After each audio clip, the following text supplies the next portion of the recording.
ثم أماته فأقبره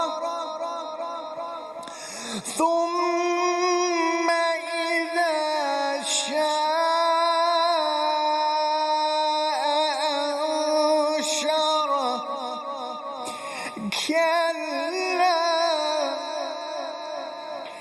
كلا لما يقض ما أمره فلينظر الإنسان إلى طعامه أنا صببنا الماء صبا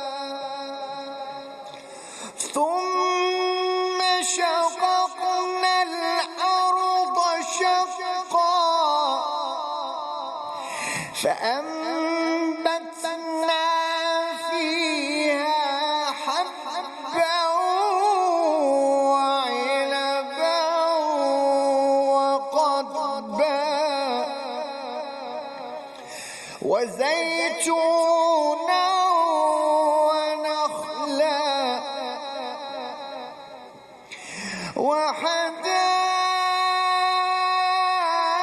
وحدائق غلبا وفاكهة وأبا متاعا لكم ولأنعامكم فإذا جاءت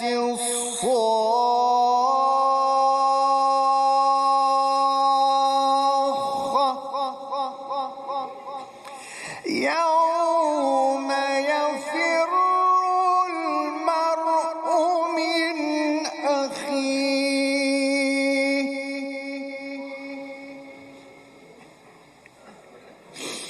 يوم يفر المرء من أخيه وأمه وأبيه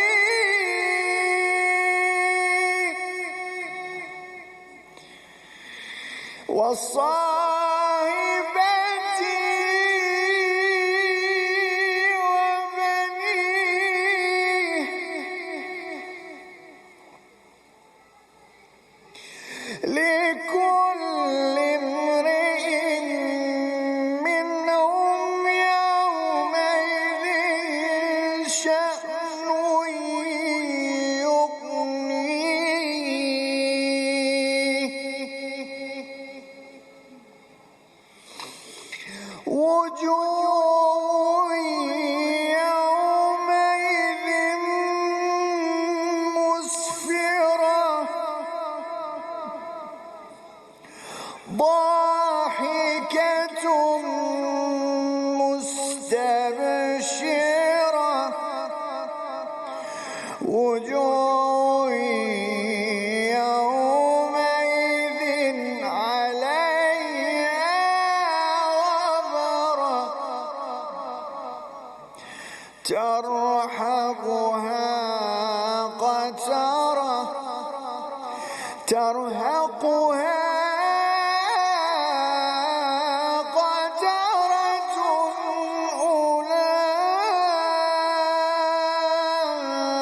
أولئك هم الكفرة الفجرة صدق الله العلي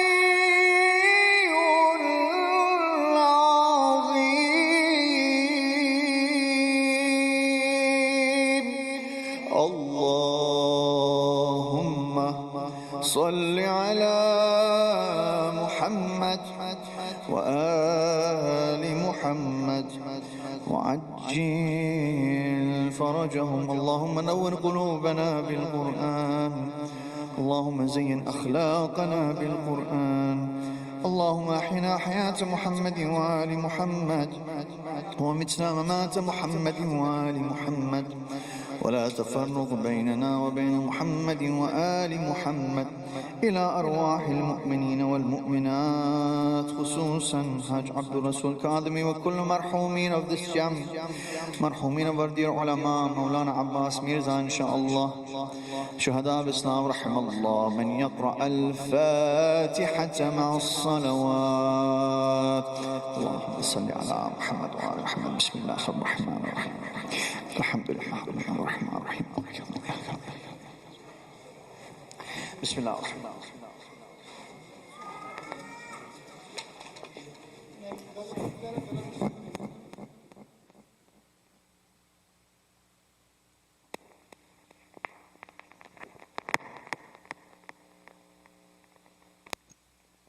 Assalamu alaikum wa rahmatullahi wa barakatuh. May Allah bless and protect you all.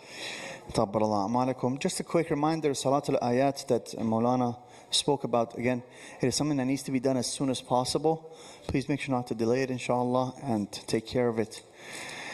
And without further ado, I'd like to invite our dear Moulana Al-Habib Al-Aziz, may Allah bless and protect him, Moulana Abbas Mirza, with the salawat ala Muhammad wa ali Muhammad.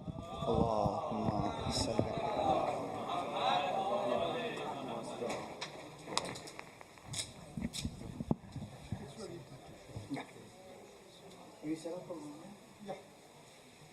John, can you make sure it shows up on the live stream also? Yeah, last time.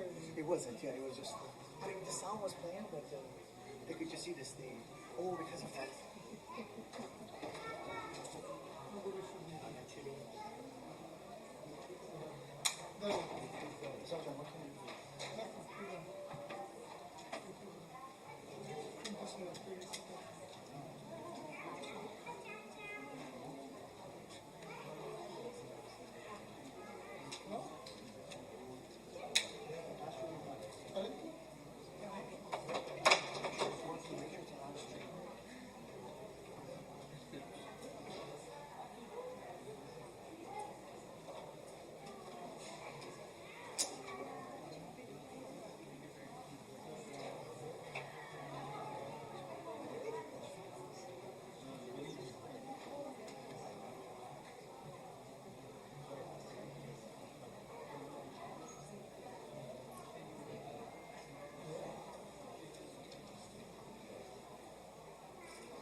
Okay, now it's showing. Let me check live stream 1 second. Hold on, get introduced, right? Assalamu alaikum wa rahmatullah. Assalamu alaikum wa rahmatullah.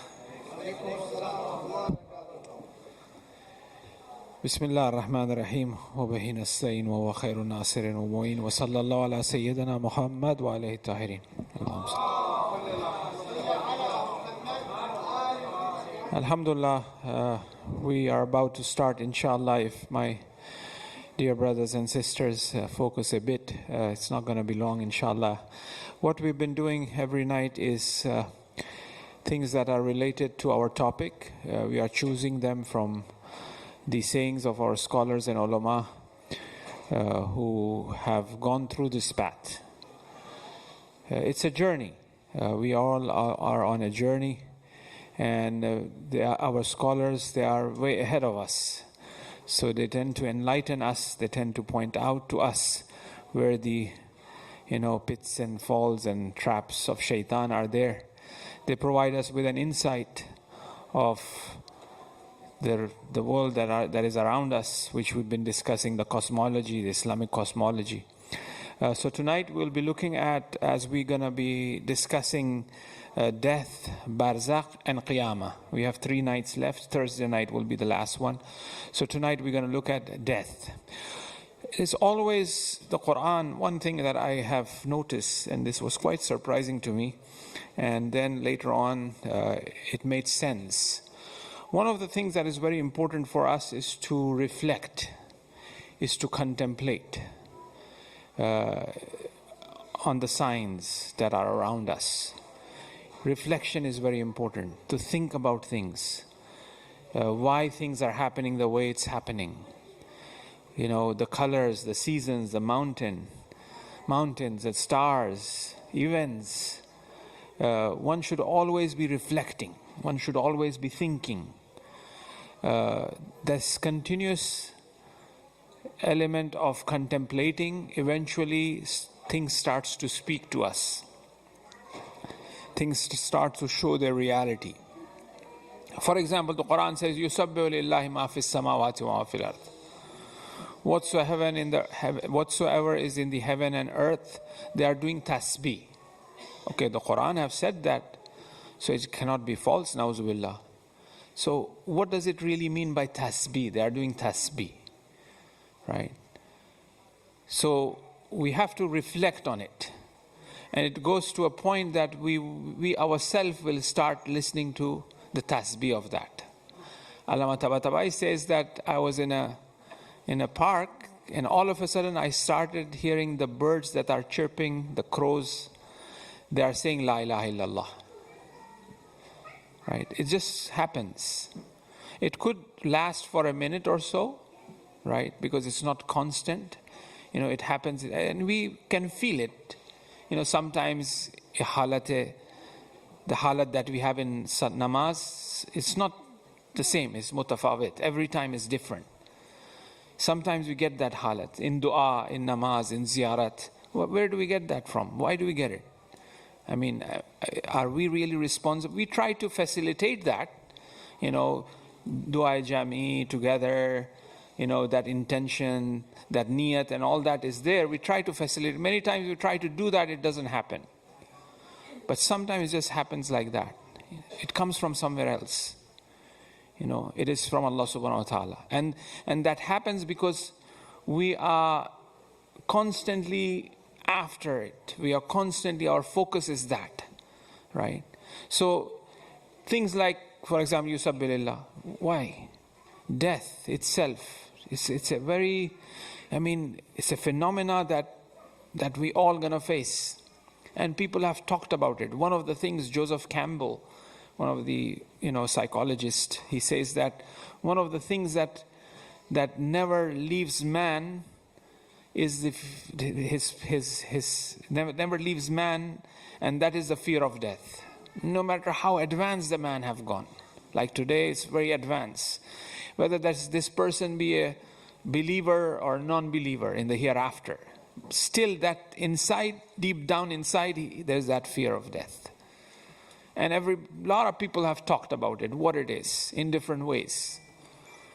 You know, the prophets, the philosophers, poets, you name it, everybody have reflected on it, right? Have talked about it, have written books on it. The Quran talks about it as well. The Ahl Bayt have talked about it as well. So, as man comes in this dunya, right, as he is here, there isn't anybody who's going to live forever. Every person will die, right? Now, as we believe in the angels, we say the angels will die as well, you know. Even the Israfil, even the Israel, everything, right? So death is something that is, as the third Imam says, that as soon as a person is born, the necklace or the chain of death is put on his shoulder, in his neck. It's always there. Ye gardan bandi. As soon as the child comes in this dunya, takes the head out of the womb, that, pendant, that necklace is put on his neck. It's always there. It's never going to escape. Right? So, as narrations, ila mashallah, death is a place where life is driving. We are going towards that. It's a transition. Now, let's look at one of great scholar, Allama Hasanzadeh Amali. We saw him last night as well. Very humble person, very sweet person. You can tell by his voice and the way he speaks, how sweet this man is, right? And he was a polymath. And he was an expert in mathematics, in geometry, in astrology, in astronomy, in chemistry, psychology, philosophy, fiqh, tafsir. I mean, so many works that is from him. And we were lucky that, we all lived in his period. We could even see him. His books are there, right? I remember once I was walking in one of the alleys in Kuche Big Delhi, Qom, in one of the kuches there. And then all of a sudden we saw him. You get to see the scholars, when you are in Qom studying there, Agha Bahjat and many other, Agha Jawadi and all that. It's such a blessing, just to be in the company, just to look at them. Just by looking at them, our iman becomes stronger. We don't need to ask anything. Many a times we have many questions to ask. But when we go there, we forget everything. Because all the questions are answered by their presence. There's no, we think of those questions as silly. Because the answer is right there in front of us. Right?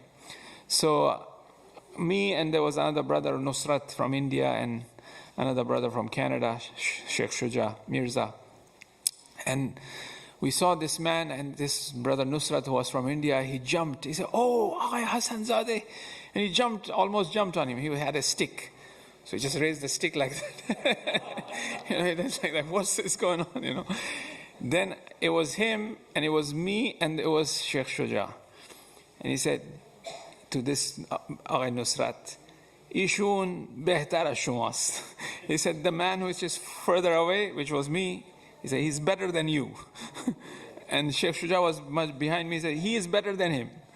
The question is like not to bother, people and disturb people. They are in their own alam. They are in their own sort of reflection all the time. And the point is just to benefit from their presence. Not necessarily bother them with questions. And many times, we know the answer, we still ask a question, to test Moulana Saba, they just want to test, because they want to see that Moulana may be saying something else or what. Or for whatever reason, right? If it's genuine, it's good, right? It's good to engage. It's just, especially from ayat, from ulama, which are, very high caliber. It's the company is very important. To pray behind them, to look at them, to look at their face is ibadat, as we know, right? So that's how we should benefit from. So let's have a quick look at what Agha Hasanzadeh is going to mention in regards to death. آقایان داریم خداحافظی میکنیم. آیا باز هم دیگر رو ببینیم یا نه؟ چه میدونیم؟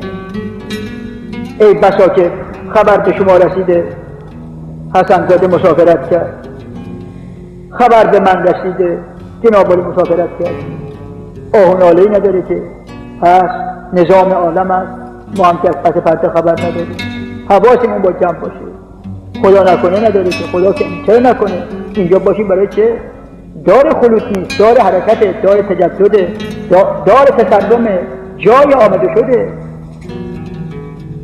اینجا اگر بمونیم که رشد نمی کنیم، که اینجا بمونیم یعنی به کمالمون نمیرسیم. همینطور که تا الان آن فعان مردیم و گویم که نماز زنده تر شد تا شدیم این. اگر نطفه در حد خود میموند جنین نمیشد، طفل نمیشد. طفل اگر در حد خود میموند گویا نمیشد. او در حد خود میموند دانا نمیشد. او در حد خود میموند رشد نمیکرد. پس چه باکم کی ز مردن کم شدم. همین که میبینی آن فعال میمیریم و زنده میشویم. و در این رحم باید خودمون رو درست بسازیم برای سعادت ابدی. ابدی یعنی دیگه من شما از بین رفتنی نیستیم، هستیم که هستیم. به تعبیر جناب خاتم انبیا محمد مصطفی صلی الله علیه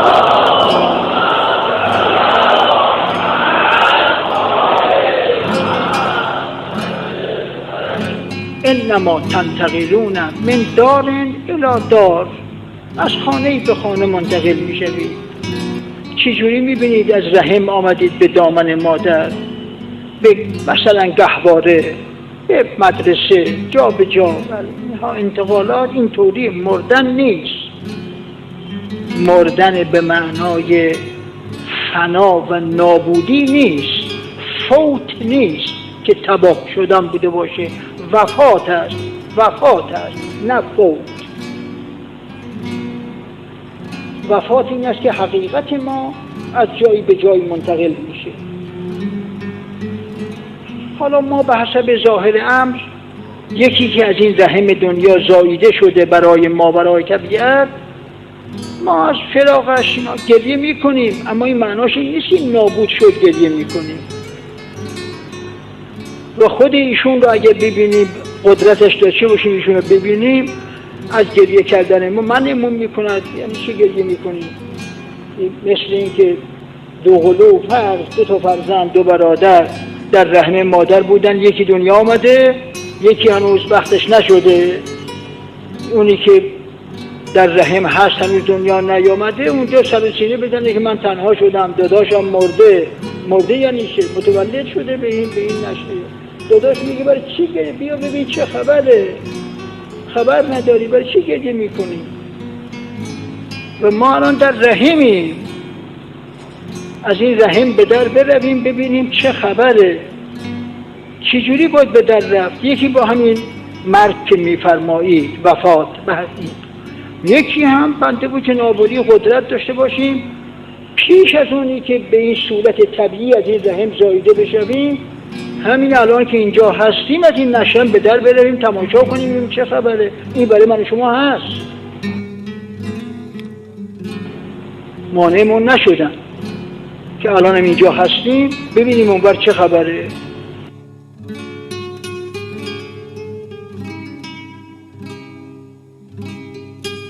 همونطوری که پیغمبر میدید، ائمه میدیدن، به ما فرمودن تعالوا، بالا بیایید به صفات انسانی باشید ببینید. اینطوریه.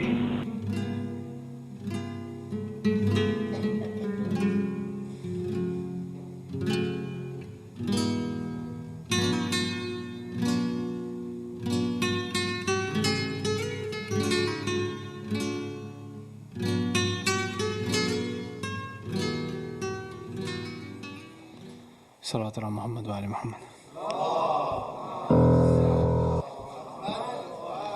A very striking comparison of this world being the womb of the mother. That this whole world is like a womb. The same way as we were in a womb at a time and we came to this world. Now this world is like a womb. And then from this world we're going to go to a next world, which is Barzakh. And then that is another womb, As it says, darkness after darkness, light after light, veils of light and veils of darkness, right? So from Barzakh as well, there's another alam, there's another world, which is the day of Qiyamah. So there are different stages of perfection of the soul, and it must go through all of these stages. Just like how child goes through different stages, the same way the whole nafs-e-insan must go through all of these different stages. She must face death. It is part and parcel. And at the same, having said that, la yukallifullahu nafsan illa wusaha. Allah does not test a person unless that person does not have that capacity. So each and every individual, regardless of being Muslim or non-Muslim, they are naturally being prepared for that moment of transition. And as we said earlier in regards to sleep, if you may recollect, sleeping is one of the way where the heart of a person is prepared for that world. Because when a person sleeps, his soul travels. When the soul travels, the angels teach this soul, regardless of that person being a Muslim or non-Muslim. Why is it mentioned? They ask Amirul Mu'mineen that, all of the children, when they die, they go in Jannah. They say, why is it that they go in Jannah? Hazrat Amir says that in Barzakh they are taught by the angels. And till the day of judgment they are prepared to enter the Jannah. So there's a procedure that the soul is being prepared. Regardless of whether we are ready for it or we are not ready for it, naturally we are prepared for it. Regardless of we want to or we don't want to. Through a mechanism which Allah subhanahu wa ta'ala have established. There's a whole system of it. Every person is prepared for it. Now the question is that, the question of recognition. If a person recognizes it, understands it, what's going on in the whole system through contemplation. Like for example, I was mentioning contemplating.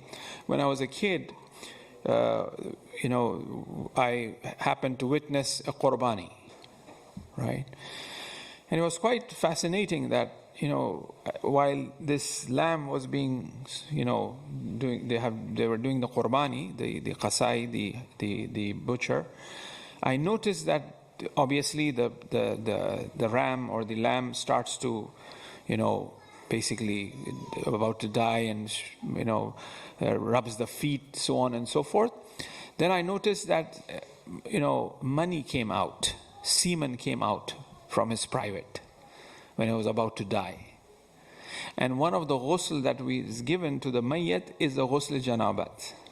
Because they say that when a person dies, he becomes junub as well. Now what happens when a person becomes junub? Is it a state of pleasure or is it a state of pain? But at the same time, pain, at the same time, it's a state of pleasure as well. It's something that is together.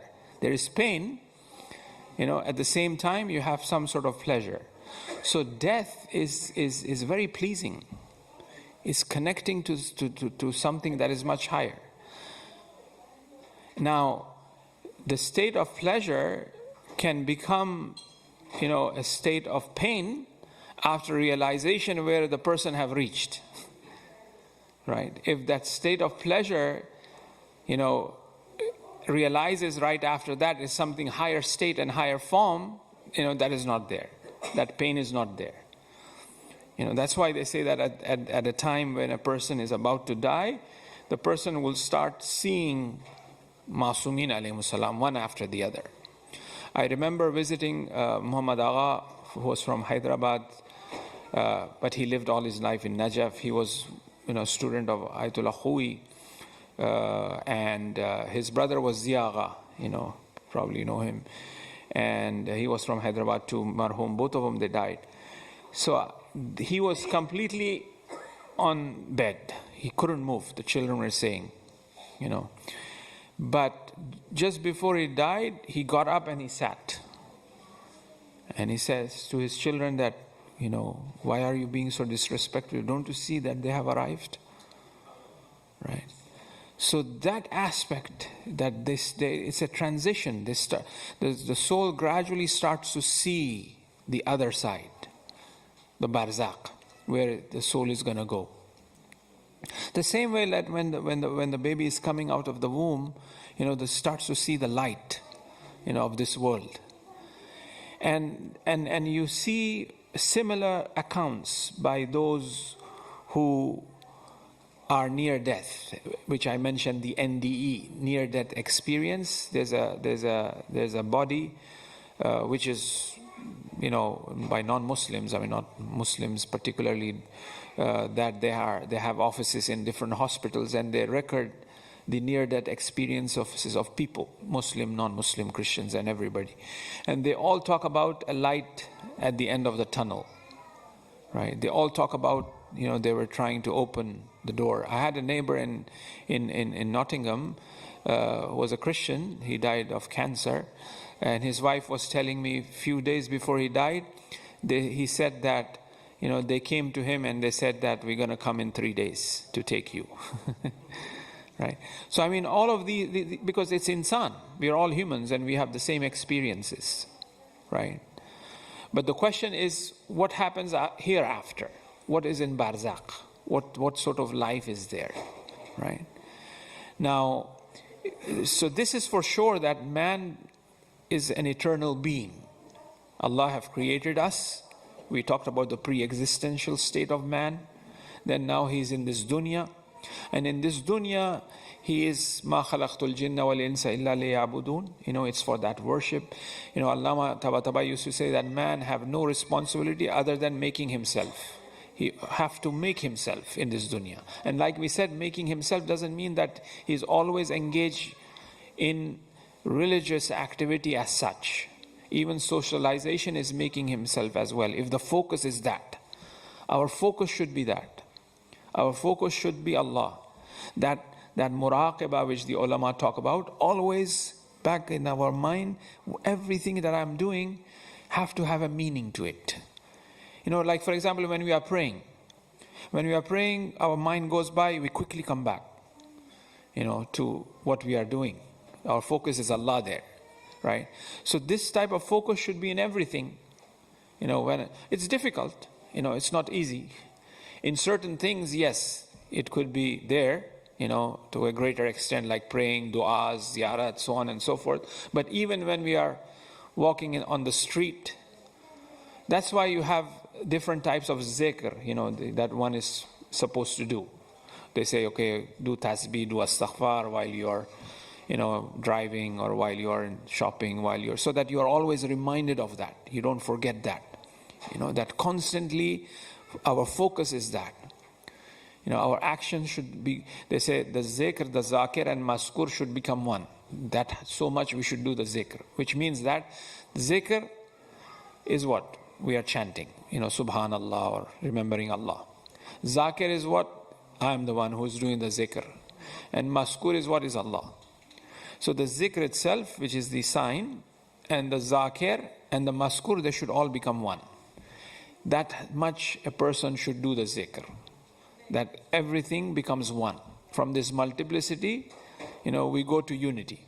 So if a person is constantly, focusing and having that state of mind, then automatically and naturally he will start entering that realm of barzakh. That's what Agha Hassanzadeh also pointed out to, that even while living in this dunya, isn't not the khutbahs of Hazrat Amir, he goes to the Ahl Khubur and he speaks to them. And they reply to him. And he says that you are not listening, but I could listen to them. Right? Because they could listen. The Ahl Khubur, they could listen. Right? And they reply, they ask as well. That's why they say the marhumin, one of the narration of the Prophet, that the same way as a person who is drowning, how he extends his hand to save himself, the same way the marhumin waits for the rewards to be sent from here. So let's recite a loud salawat for all our marhumin. Allahumma salli Muhammad wa ali Muhammad wajil. So it's a constant reminder of ours is required. So this will eventually take us in barzakh. Like as we said, we are right now in barzakh. It's just a hijab in front of us. If something happens, may Allah protect you all, protect us all. We breathe the last breath. Earthquake this afternoon happened.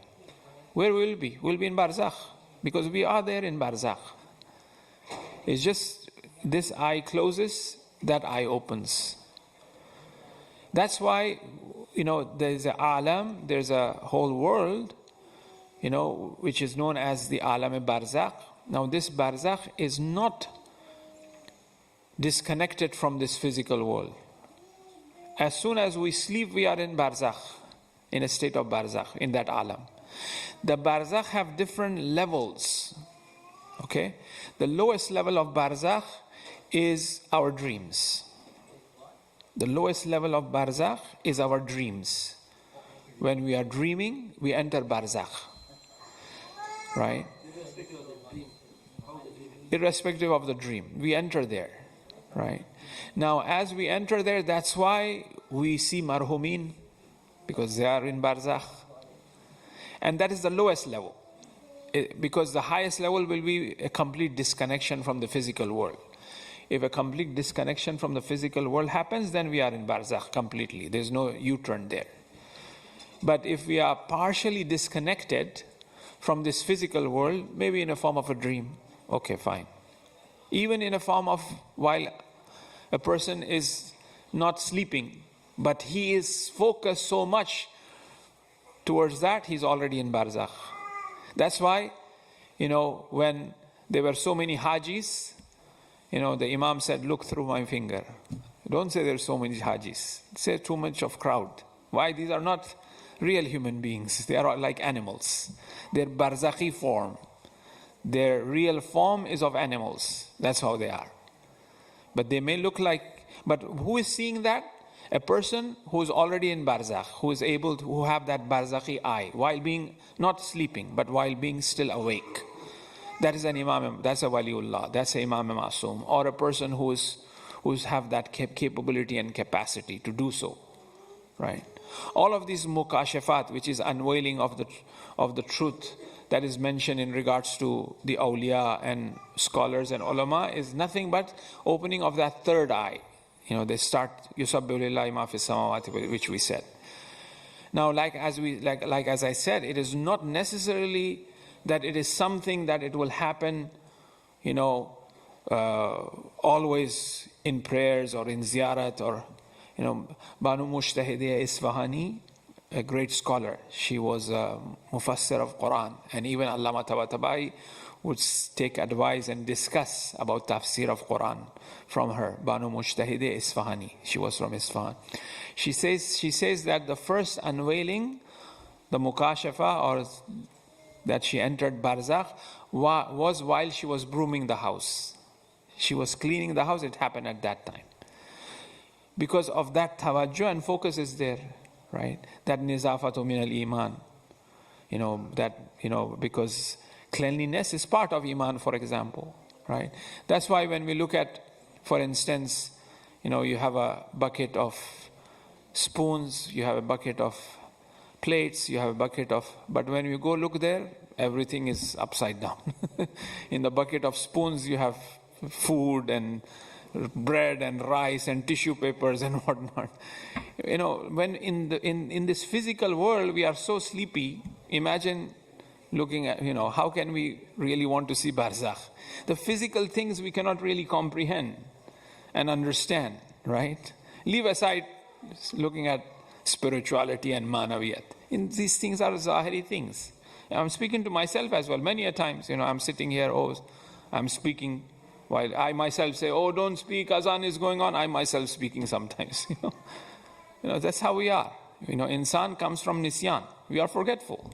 We are in a state of negligence, ghafil. I have the keys in my hand, I'm looking for keys, right? That's how insan is, right? So while acknowledging that, first we have to acknowledge that, and then that's why there are remedies, that's why there are astaghfar, that's why there are different ways of, having that presence. If we have that presence all the time, then, we go to places. We are taken to different places. That's that utmost state of watchfulness, muraqabah, which the ulama of akhlaq talk about. Allama Tabatabai, Allama Amini says that, when we visited him and he was in the hospital, he would say, muraqabah, muraqabah, muraqabah. And he would turn his face. Allama Tabatabai himself, I never got a chance to meet him. However, those who have met Khuli Qarai, the one who translated the Quran, Khuli Qarai, we used to visit him a lot. He says, he mentioned once that when we used to go sit with him, he would be speaking to us, but he would be somewhere else. He would answer everything, he would speak, he will reply. But if you look at him, he's not here. You can tell that this person is not here. Even if you look at some of his YouTube clips that are there, if you look at him, you feel like this man is not here, he's somewhere else. That's how a person is, that sort of focus towards that alam, towards that world. Then things will be shown. The reality will be shown to that person. Because he's already seeing Barzakh. And as he enters Barzakh completely, then obviously, he's well taken care of, because he was already, experiencing that. He was already seeing those things, right? That's why, all of the Masumeen, they say, death is something that they yearn for, when in the month of Ramadan, the Prophet mentioned, Ali, I see that your beard is dripping blood, right? Then Ali wasn't the question that, oh, I'm going to die, who's going to kill me? He said, oh Prophet, is my iman going to be salim? Is my iman going to be okay? The Prophet says, yes. Then there's, be khayal, it's okay, it's a what? Because, as they say that the best way to leave this dunya is the death of shaheed. That's the most beautiful way. And that's why, Allah does not want to deprive the lovers of Ahl Bayt from being shaheed. So those who die in the love of Ahl Bayt, they died at shaheed.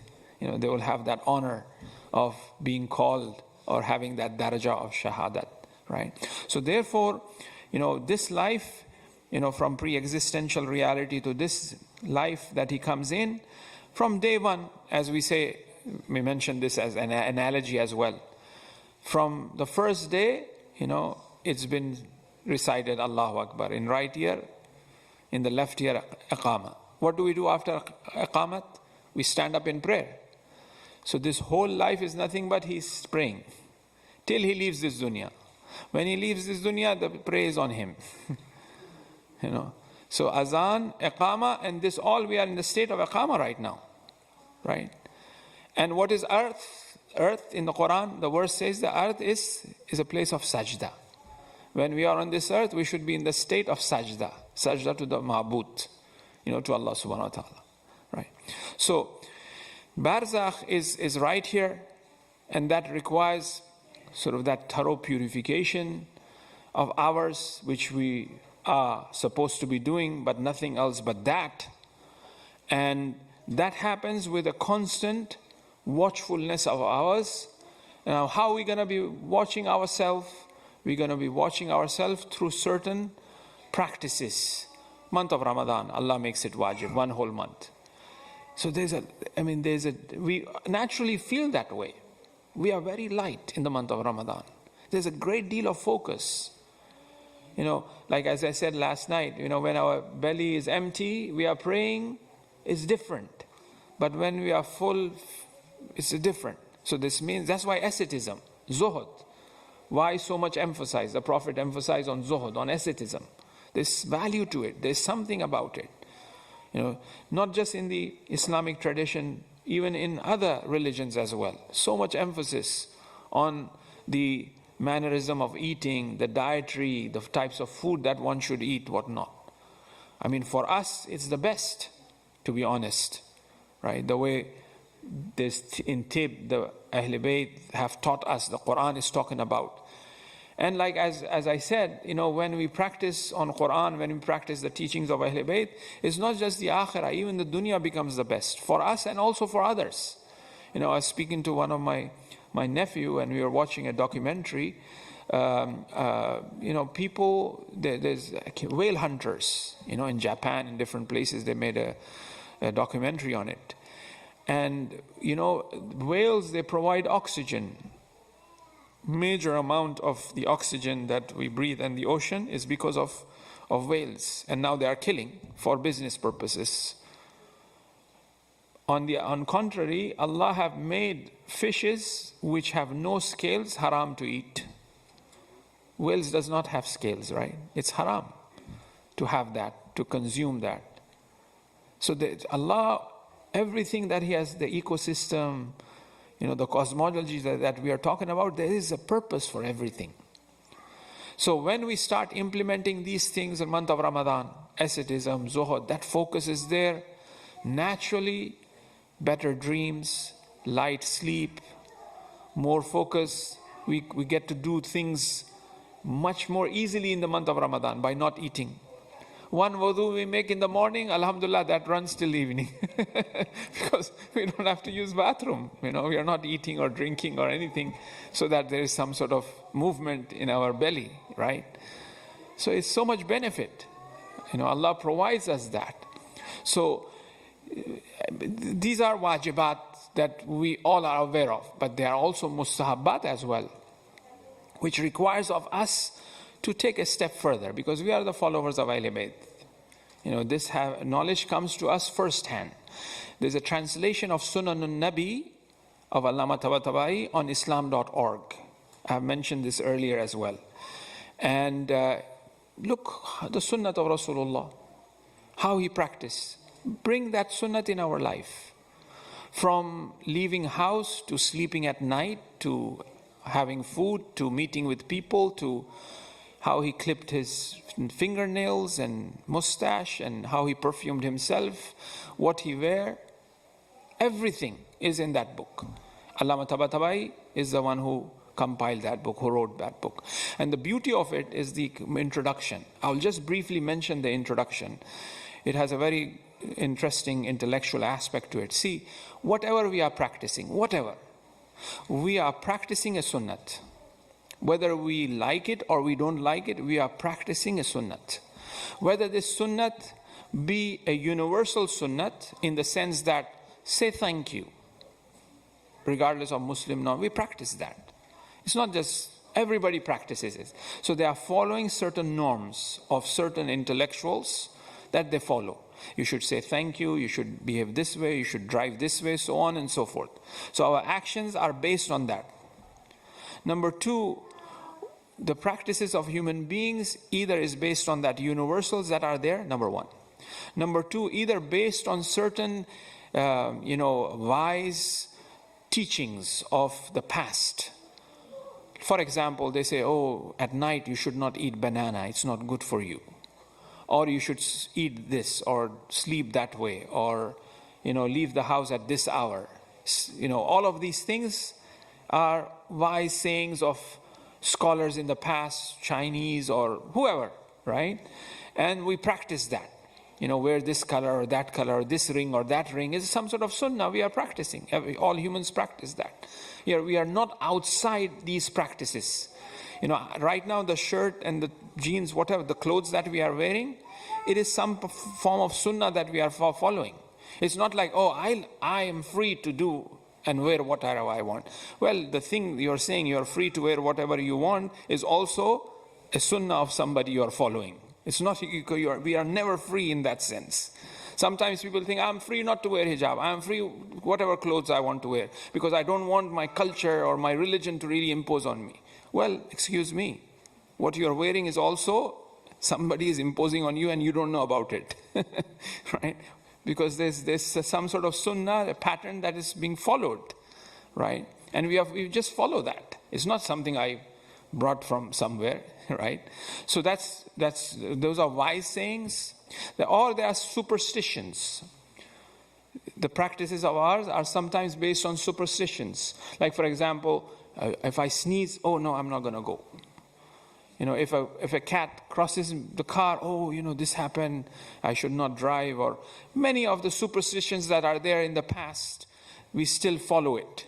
It will be a good paper, a research, a thesis to look into these superstitions that are practiced today that we don't even know that they are superstitions, right? But we still practice them, right? It's the norm of the society, right? Then the fourth thing Allama says that there's a sunan of the Anbiya. And the source of the sunan of the Anbiya is divine. The sunnat of Isa alayhi salam, the sunnat of Musa, the sunnat of Adam and Nuh, the sunnat of Rasulullah. All of these things are sunan that are practiced. So we human beings, we are practicing one way or the other some sort of pattern. And we think that we are free, but we are not. Because the things that we are practicing it has been so naturally flowing from us.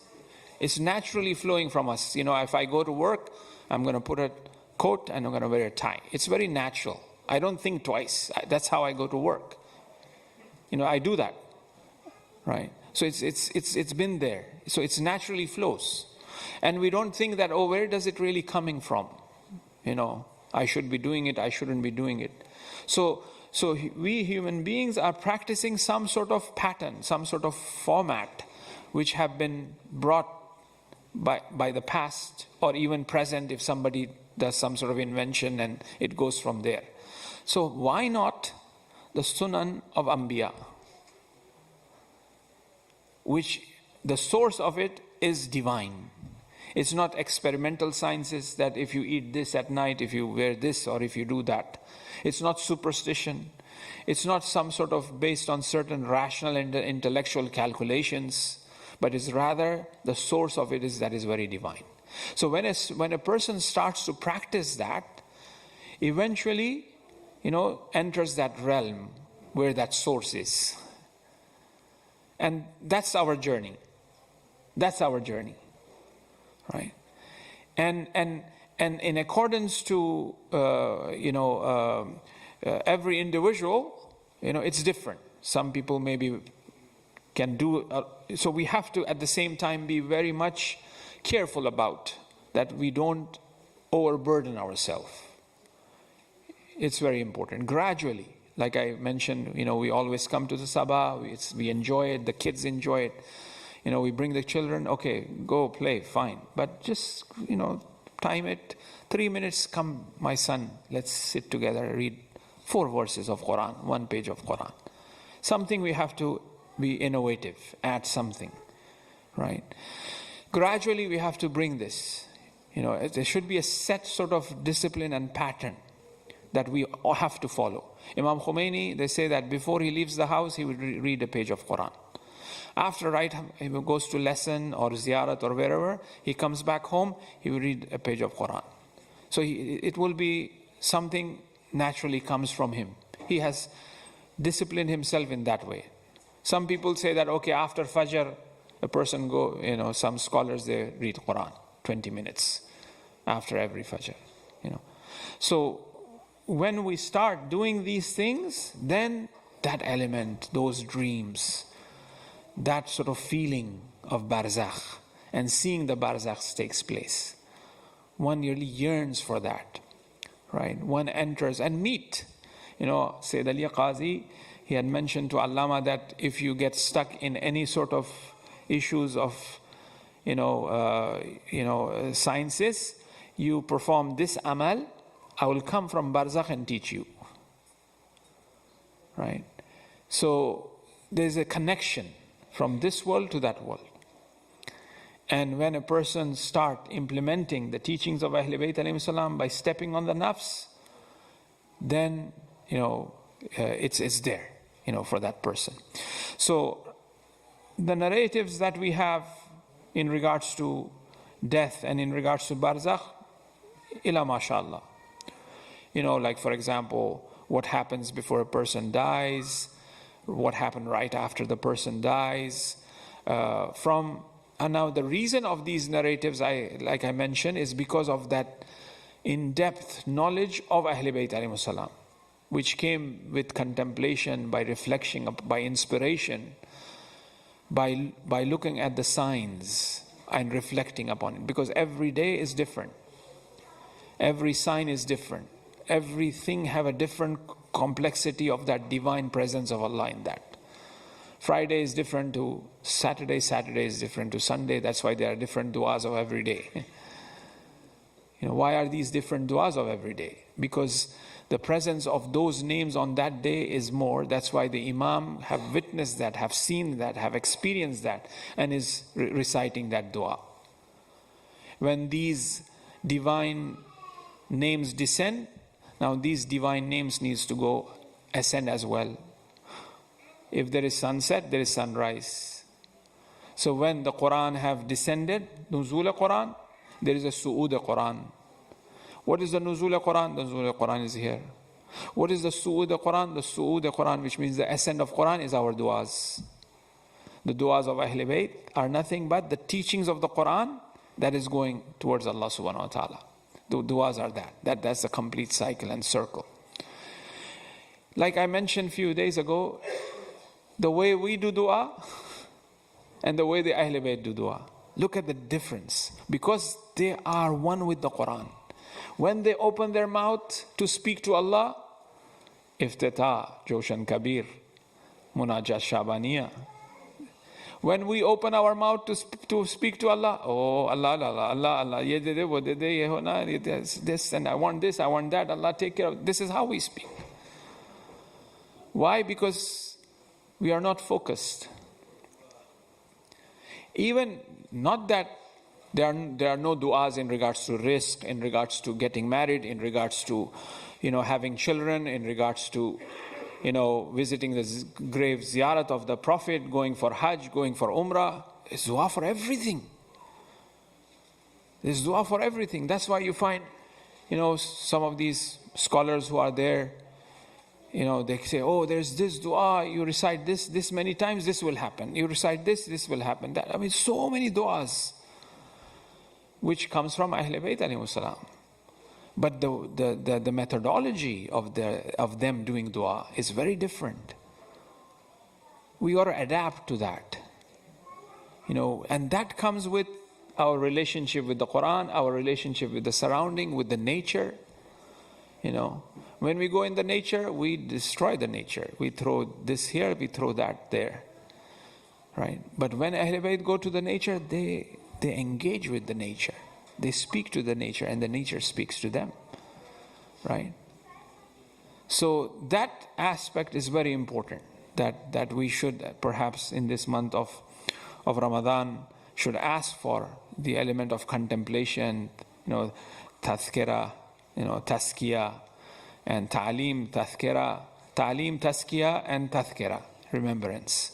So narratives before a person dies, mashallah, so many. After a person dies, he goes there in Barzakh. I mentioned one of them. The family members come and visit him, visit that person. They say he's jet lagging. Leave him a bit. We'll come back tomorrow.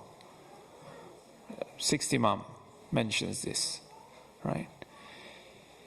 The mu'mineen who are in Barzakh, there's a hadith which says that they ask, oh Allah, when is Qiyamah going to happen? Because we want to enter Jannah. Because this is Jannat-e Barzakhi. There is a Jannat which is Jannat-e Barzakhi. In Barzakh there is Jannat. But that's not the Jannat that eventually which the mu'mineen will enter. There is Dozakh which is Dozakh-e Barzakhi. There's a Dozakh where the evil people are there already in Barzakh. And this, as the Quran says that, if another evil soul enters that Barzakh, Dozakh of Barzakh, they hate and call bad names to each other. For example, if an evil person is in Jahannam, in hell, like Hitler, for instance, right? And then another evil Fir'aun was there, Hitler comes. The Fir'aun will be fighting with Hitler because you came here, fire increased. And then they will fight with each other. The angels will come and separate them. There's a narration which says the angels will separate them because they've been fighting with each other. Because this itself is azab. Calling each other bad name and fighting with each other it's evil. If I am engaging that in this dunya, if I using bad language, foul language, fighting, anger, this is Jahannam right here. Shouting loudly, this is very uncomfortable. The children who are pure, they feel very uncomfortable with loud noise, right? Because it's Jahannam. So in Barzakh, in Barzakh of Jahannam, they say that when an evil soul enters, as soon as it enters, they fight with each other. That is because of you I am here. And the same in terms of Jannah, the same as well. There are communities, mu'mineen, family members. And Agha Jawadi says, this is the last point, Agha Jawadi Amili says that once a year, Agha Jawadi Amili, who we saw a couple of days ago on the YouTube clip, Hafazahullah, he's alive. He says that once in the whole year, the mu'mineen, now whole year, what does that mean? Because there's no time there as such, but there's some sort of time. The same way there's some sort of body, there's some sort of time in barzakh as well. Now this time, the time in barzakh is different to the time in Jannah as well. It gets more precise and more crystallized. Creation after, stages after stages. Anyway, that's a different discussion. Agha Jawadi says that in barzakh, the mu'mineen once a year, they will have the opportunity to look at the reflection, tajalli, reflection of the face of Hussein.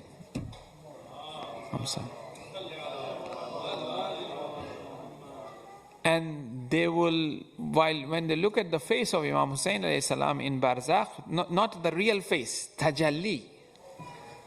That's a reflection of the face of Hussein. That's not Imam Hussein himself.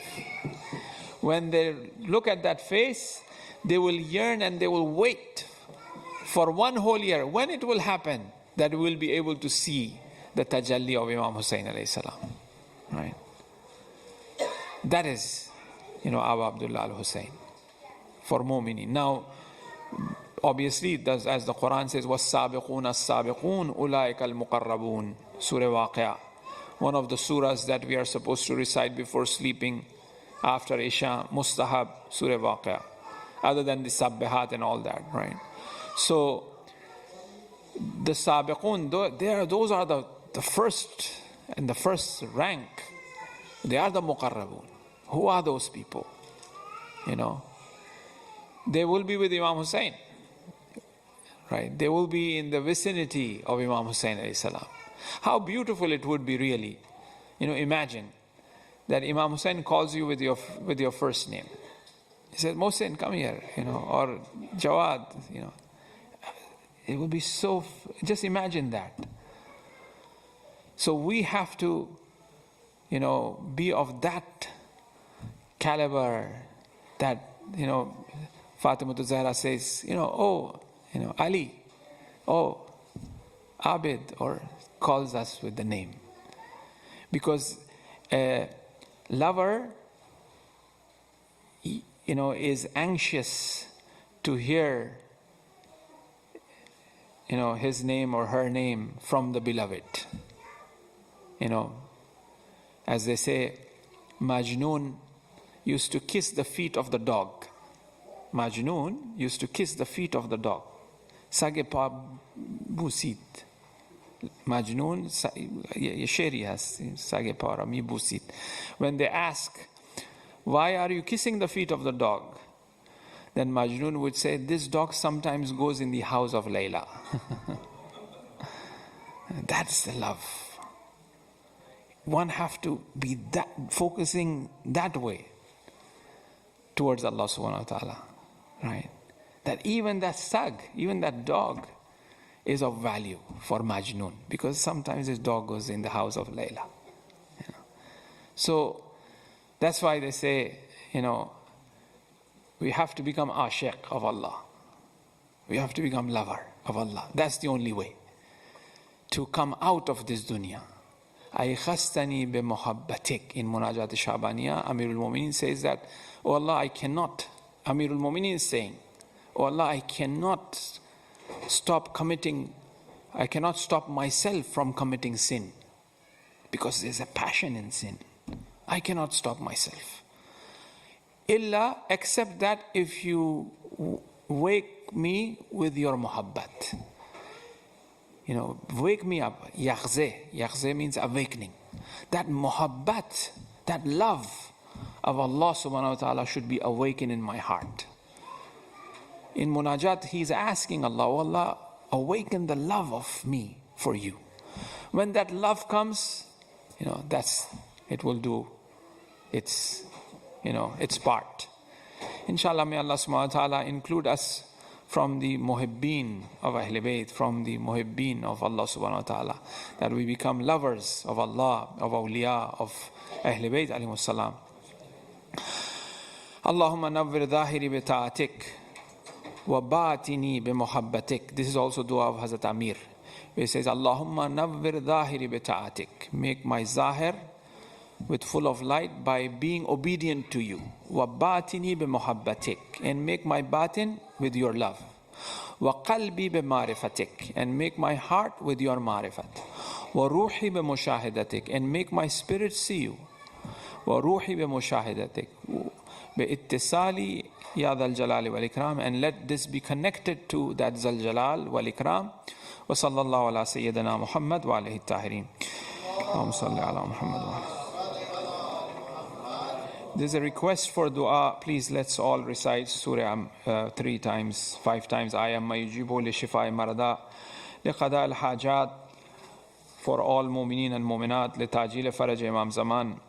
For Mohsin Maklai, who is undergoing a surgery right now. This was a couple of hours ago, but he may be still going through a surgery.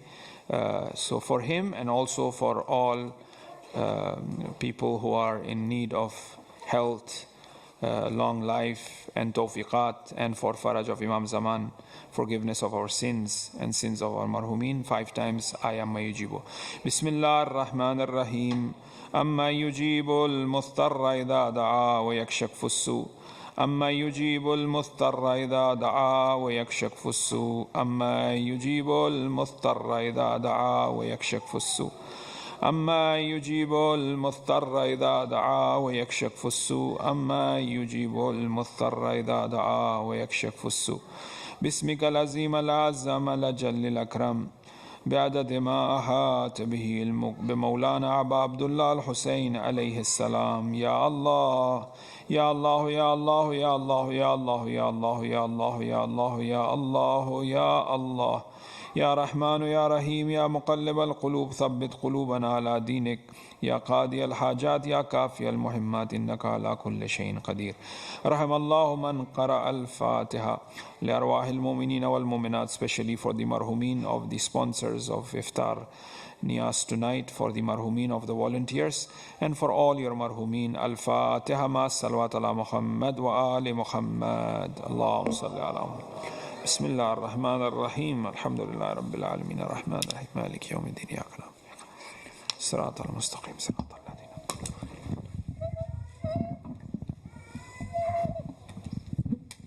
السلام عليك يا رسول الله السلام عليك يا نبي الله السلام عليك يا خير خلق الله وخاتم النبيين السلام عليك يا أمير المؤمنين علي بن أبي طالب السلام عليك يا فاطمة الزهراء سيدة نساء العالمين السلام عليك يا خديجة الكبرى أم المؤمنين السلام عليك يا أبا محمد حسن المجتبى السلام عليك يا أبا عبد الله الحسين وتسة المعصومين من ذرية الحسين السلام على الحسين وعلى علي بن الحسين وعلى أولاد الحسين وعلى أصحاب الحسين بالخصوص سيدي ومولاي أبو الفضل العباس بن أمير المؤمنين وأختك زينب وأم كلثوم وبنتك رقية وسكينة ورحمة الله وبركاته. السلام عليك يا صاحب الزمان السلام عليك يا إمام الإنس والجان عجل الله لك فرج وجعلنا من أعوانك وأنصارك والمستشهدين بين يدي ورحمة الله وبركاته. اللهم صل